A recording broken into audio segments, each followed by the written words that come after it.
عزیزانو دا ملګري ته به شیرین خان بیا جواب ورکړي خو څنګه چې موږ دا خبرې وکړې په دې باندې مخکې تفصیل سره ملګري چې یاره د ښځو د حقوق د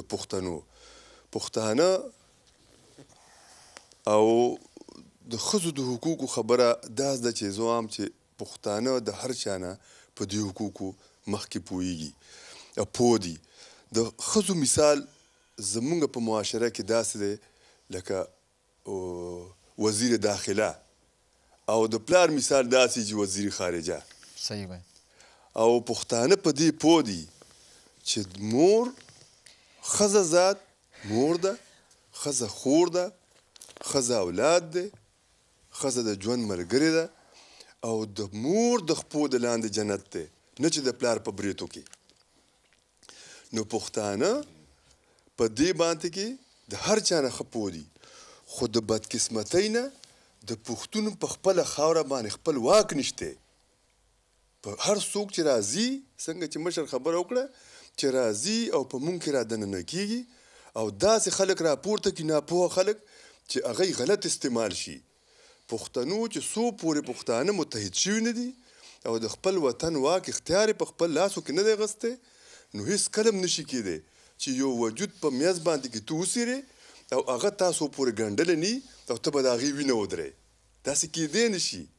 چې څو پورې هغه وجود تا نی ګنډلی د هغې نه به هغه وینه بهیږي تر څو پورې چې پښتانه متحد شوي دي او د خپل وطن د خپل تاریخي وطن واک اختیار یې نه اخیستی او د امو تر باسي نه یو متحده د احمد شاه ابدالي ټاټوبې په یو مرکز کې نه راغونډ کړی تر هغې پورې به د پښتنو رس د دین هم بدیږي نو زه بخښنه غواړم خبرې ملګري ډیر دي او خبرې به خپل نمبر په نمبر باندې ټول کوي په هر درد د پښتنو وګرځېدم اوس مې ګشت د اپریدو په میدان شي لکه باس په یو غرناس په بل نظر کړم بیا نظر زما په سوات او کوهستان شي دا نادره عقیده لکه زما دا نادره عقیده لکه زما ده لا جب که بل پیدا هسې افغان شي او که مې چیرې پښتانه په لاس کې رالل پرې به لرې دا زما د زړه ارمان شي او ټول مغلو ته به داسې حال ښکاره کړم چې راځي به رانه روح د فرید خان شي او په دنیا په جهان د ننګیالو دي دا دوه کاره یا به وخوري ککرۍ یا به کامران شي ډاکټر صاحب ډېر اعلی وکیل جان زه اصل کې غواړم چې د دې دا ټاپک چې کوم دین شروع کړو چې د دې دا ملګری چې زموږ سره خوا کې ناست دی تاسو دا مایک غیله ورکړئ او تاسو خپل تعارف وکړئ جلیل جان خان صاحب او تاسو به چې دا دې چې کومې خبرې وکړلې او دا چې دا اوس موږ ته چې کوم سوال راغلو په دې باندې تاسو څه روشنۍ غورځو لیکن ستاسو دغه نه یو کال اخلم السلام علیکم جی څوک یې کوم ځای نه خبرې کوئ وعلیکم السلام زه سلیم د بریکفورډ نه خبرې کوم جی السلام علیکم سلیم جان په خیر حال پروګرام ته زار شم وایي جی څه وایي خدای دې وبخښه ټول نه مخکې خو چې کوم دی شیرین خان ته په دې ملک کې خوش آمدید دا ډېر ښایسته پوره جمع کړی دی د خیره سره او بیا خبرې د یو بل نه ډېر ښایسته دي خو دا اوس وروستۍ خبرې چې کوم وکیل صاحب وکړلې دا زما کشر ورور هم دی نو د سرو په اوبو د لیکلو دي او دا ځوانان چې تاسو نور ځان سره کېنولي دي د خیره سره دا هم د یو بل نه ښایسته دي د پروګرام ښایستوالی د دوی په وجه دی خاص کر د خبرو په وجه باندې او دا زمونږ چې کوم شروع دی د خیره سره ټوله دنیا یې ګوري دا زمونږ بدقسمتي ده چې مونږ پکې نه یو خو در سره ضرور یو انشاءالله تاسو به زموږ په بل څه پروګرام کې موږ تاسو راغواړو تاسو موږ سره رابطه وکړئ موږ به انتها به خوشحاله شو ستاسو ملګرو موږ پیغام راکړئ تاسو راتللی لیکن بدقسمتي تاسو راونه رسېدلی نو موږ تاسو د خبرو نه معلومیږي چې تاسو کمی موږ محسوسه کوو لیکن انشاءالله تاسو راتلونکي پروګرام تاسو موږ سره شامل یې انشاءالله د خیر سره که خیري ډېره مهرباني ستا د سوالاتو انداز ډېر ښایسته دی بلکې د کرالې نه پکې فنونه موږ له یو پله بل پل رالل چې دا پرزنټر دی بدل کړی دی او ډېر ښایسته پرزنټر دی او خاص کر د دیني لحاظ سره چې ستا کوم په دې خبرو باندې فوقیت دی د خلکو سره د تپوسونو انداز دی نو خدای دې تعالی نورم طاقت درکړي او خدای دې چې کوم دی نو شیرین خان لا نور طاقت ورکړي د خلکو د سوالونو جوابونه هم ورکړی شي او خلک چې کوم دی نو ځان سره په دې خیالاتو باندې متفق کړی شي. امین ثم امین. خدای دې ستاسو دعاګانو کې برکت واچوي. خدای دې تاسو هم خبرې ځکه په کار نو چې فون وکړی خو بیا هم دا د ورکولو د قابل دا ستاسو پروګرام دی او تاسو د کال نه خو دا پروګرام ښکلي ښکارېږي.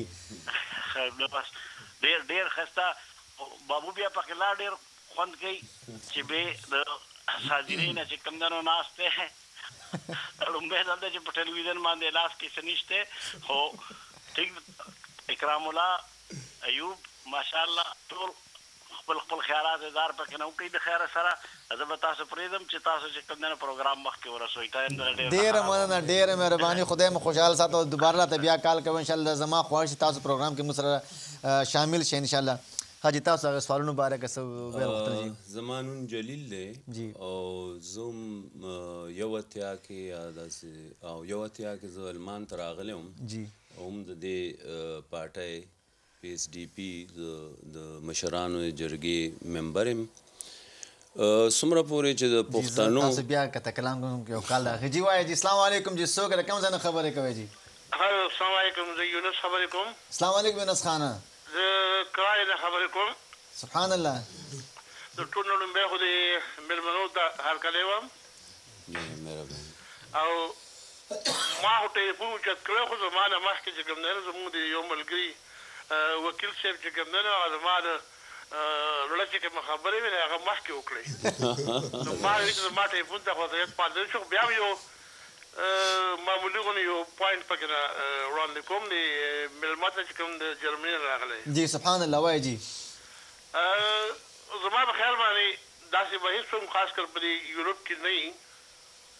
چې هغوی به د زنانو تعلیم نه غواړي بلکې نن سبا خو خلک ډېر کوشش کوي خو کوشش دا پکار دی چې د زنانو د تعلیم کې مونږ په مخکې کیږو څنګه دا مقصد چې کوم زموږ مخې ته پروت دی دا به حاصلوو څنګه. جی زما مقصد صرف دا دا خبره مقصد مې صرف تاسو مې صرف دا مختصر خبره کوله ځکه چې تعلیم خو ټیک ته ټول خلک وایي تعلیم پکار دی. جی جی هغه د سواد کې چې شوي دي زما خیال دی چې هغه هم که د هغې حواله ورکړو چې په سواد کې سکولونه وسوځولی شو نو هغه هم د چا بلکې زه به دا ووایم چې د بهر یو دوه درې ملکونو لاس و پکې نه. زما ګوله یونس خان دا تاسو پروګرام په شروع کې تاسو اورېدلي نو ما د دې نه د کس باندې کړو دا سوال ما سره په ذهن کې پروت و چې او کنه چې دا زموږ خو د پښتنو ټریډیشن دی د بډوکوال نه موږ په سکولونو ته تللو زموږ د مشران به تلل سکولونو ته او اسلامي کالج د پښتنو ګهواره د پوه شولې په بر صغیر نه مخکې هغه په هلته جوړو دغه شان د جنوکو کالجونه سکولونه یونیورسټیز هر څه پراته وو هلته خو دا سواد کې زه په خپل هم د اسلامي کالج نه فارغ شویم ځکه خو دا ویل غواړم چې په سواد کې چې کوم ما ځکه درنه تپوس وکړ تاسو په دې خبره سپیشل دا روشني وغورځوئ چیرې دا پښتنو کړی که دا یو سپیشل طبقه را چې کوم د پښتنو خلاف سرګرمي عمل ده ځکه ما دې دا تپوس کړو دې کې پښتانه شامل نه دا خو ټول په شریک باندې کنډم کړی دا خبره او ځکه او د ستاسو سیکنډ کوېسچن هغه به د دې بدله جواب درکړي دا دي د هغه دې دپاره دي چې موږ ته لا حمل خو موږ ته معلوم دی موږ ته د پلیټفارم به موږ څنګه جوړو چې دا موږ امپلیمنټ کوو بیا څنګه پوه شولې بالکل بالکل جی ډېره مننه خدای مو خوشحاله ساته. جی